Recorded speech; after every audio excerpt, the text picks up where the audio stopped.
Parwendo ruye sandikanganwe simapi panzendo ziye sandikanganwe simapi Mwari wangu ndimemeka munoona ndibasirei ndigopona ndimi mune simbara Elia ndimi mune simbara Nehemia ndimi mune simbara Joshua diridzai chipo changu seruva pandiri vanoda huruva seiko vakanditeera mariva ndiri kutenda ngirozi ndiri kutenda ngiro dzandakafamba nadzo muroti dzichindidhonzera ngoro ndava kudedzwa puroti nekuda kwadzo ngiro madzibaba naijere watipa muchinjikwa mutatu ende mwana wese tadyawo chitatu ndati paista Mwari vachimutswa Satani wacho ndati yachirwiswa zvakasashamisa haasi Mwari zvakasatenga haisi mari Block TV Bahasha to the fullest telemselic video.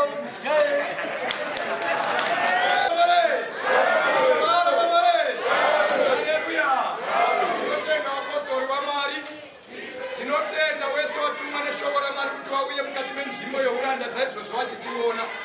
ndizvozvo ndourombo hwaMwari Baba vagere kumusoro kudenga wanenge wane chekuita pakati pevapenyu vachinamata saka Mwari Baba vakati ndichakutumirai mukati menyika dzeuranda dzamuri ndichatuma makungu achauya sezvakamboitwa pamhiri pokutanga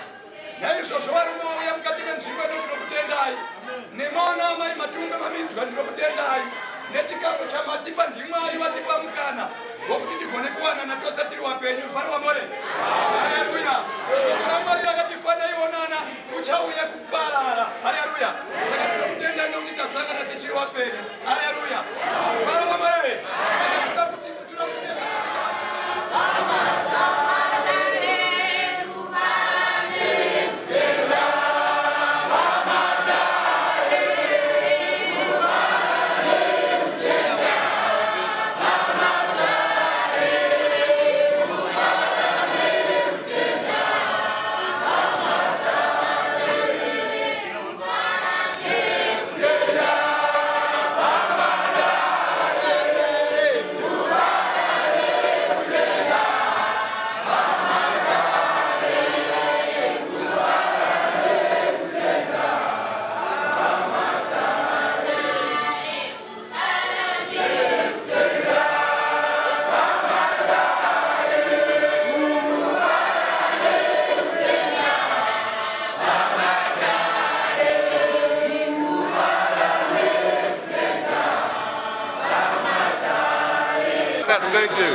patakapedzera kuona ice cream nhasi tairyawo tikutenda munangagwa Mwari avaropafadza nemhuri yavo nevamwe vavo Mwari akudzwe tatenda ndinizvizara makaya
Jai Jai